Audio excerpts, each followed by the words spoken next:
Joe Biden has reached unprecedented levels of what can only appear to be dementia-induced cringe. How did he celebrate the 4th of July? With Christmas wishes for all Americans. We give thanks to our Commander-in-Chief, the President of the United States, the extraordinary President of the United States, Joe Biden. Ho, ho, ho! Happy Independence Day! Oh dear, this is a shocking look for someone desperately trying to convince us he is not a potato. And in more tragic scenes, Joe has revealed he is not a man, but a woman, a black woman at that. By the way, I'm proud to be, as I said, the first vice president, first black woman to serve with a black president.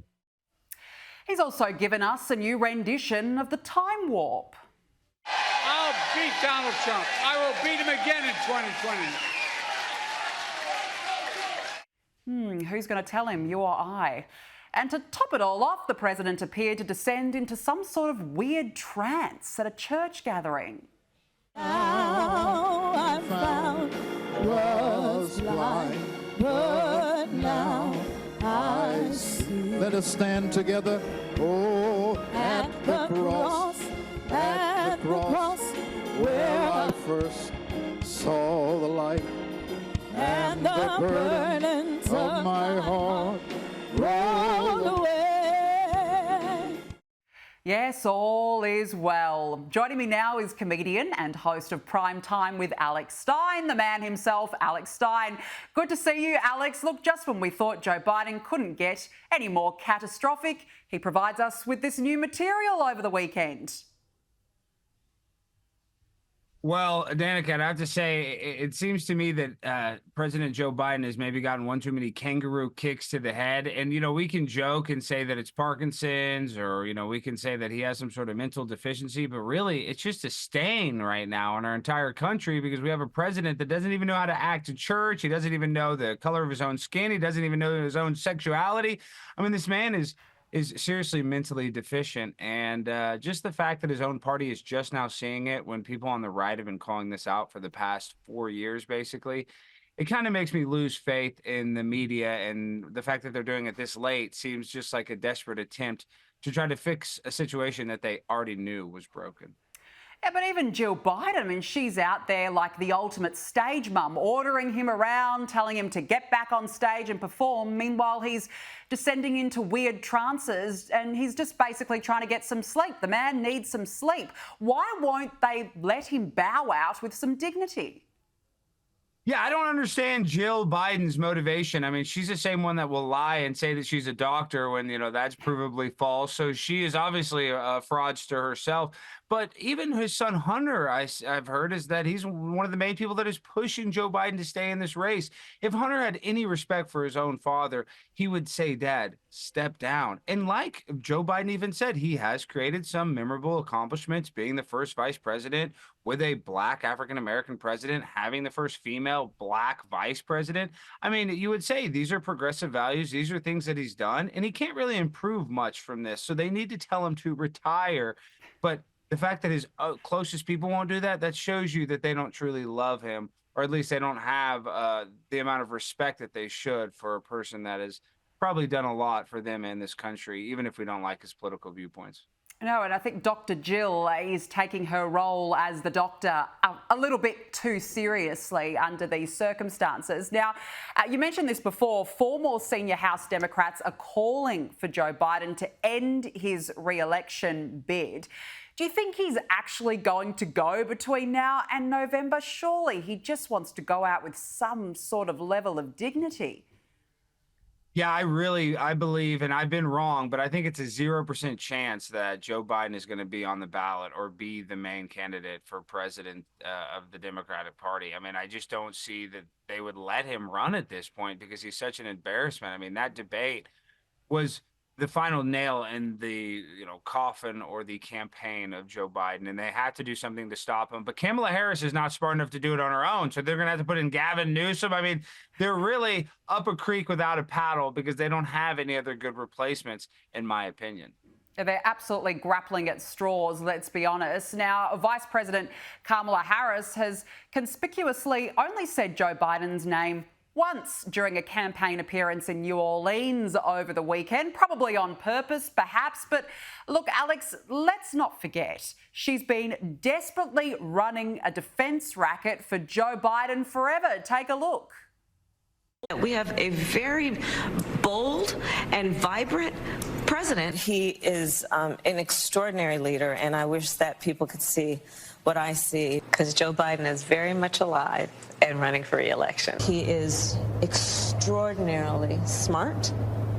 He has the ability to see around the corner in terms of what might be the challenges we face as a nation. And I can tell you, this is someone who is tireless. Our president is in good shape, in good health. Alex, what sort of a game is Kamala Harris playing here?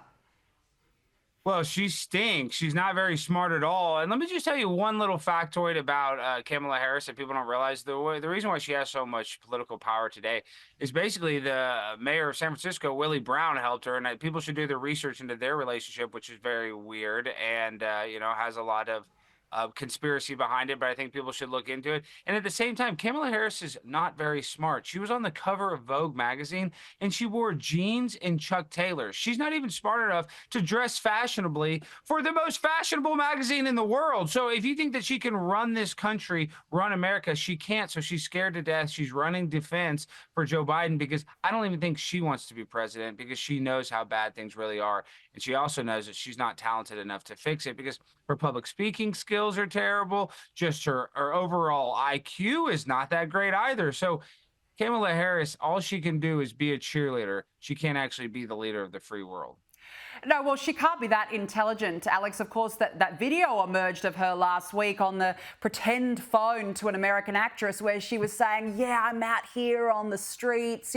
She was trying to get all cool, play it cool, look at me, I'm the everyday American. I don't think that did her any favours if she was indeed looking to run. What do you think?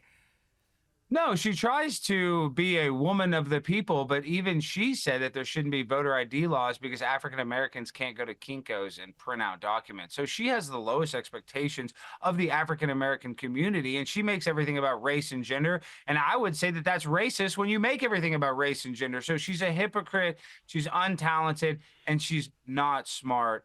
And sadly, here in America, that shows you how great of our country is when she is one of the top leaders of the free world. It makes me sick sometimes when I have to realize how crazy that reality is much stranger than fiction. Yeah, well, her IQ is clearly quite low. The President of the United States can't even stay awake. What a fantastic time, Alex Stein, to be an American. Now, look, a Philadelphia radio station has cut ties with the host who admitted to asking President Biden questions that were supplied to her by his team. Andrea Lawful Sanders scored the first post-debate interview with Biden last week, but fatally admitted that she was fed 8 questions by his team and used 4 of them.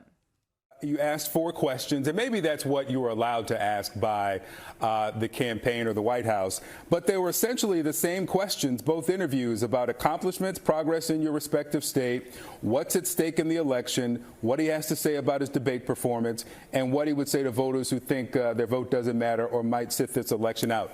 Were those questions given to you by the White House, or did you have, or the campaign, or did you have to submit questions ahead of this interview? The questions were sent to me for approval. I approved of them. Okay, so the White House sent the questions to you ahead of the interview? Yes. Alex, look, the lefty media have protected Biden for so long and now they're feeding questions. Ultimately, she's paid the price, though surely she should have used her own independence to not ask Biden-based questions. Well, that's a fair assessment from you, but even Howard Stern, one of the most legendary broadcasters in American media history, he gave Joe Biden a very softball-approved interview just like that. So I guess that's the only way that these people get access is by having this approved pre-written questions that they can just only ask. But what's so terrible about this is I think Joe Biden should be charged with a hate crime. That's an African-American woman that lost her job because of him. So he deserves to go to jail. If they're trying to put Donald Trump in jail, put him in jail, because that African-American woman did not deserve to lose her job.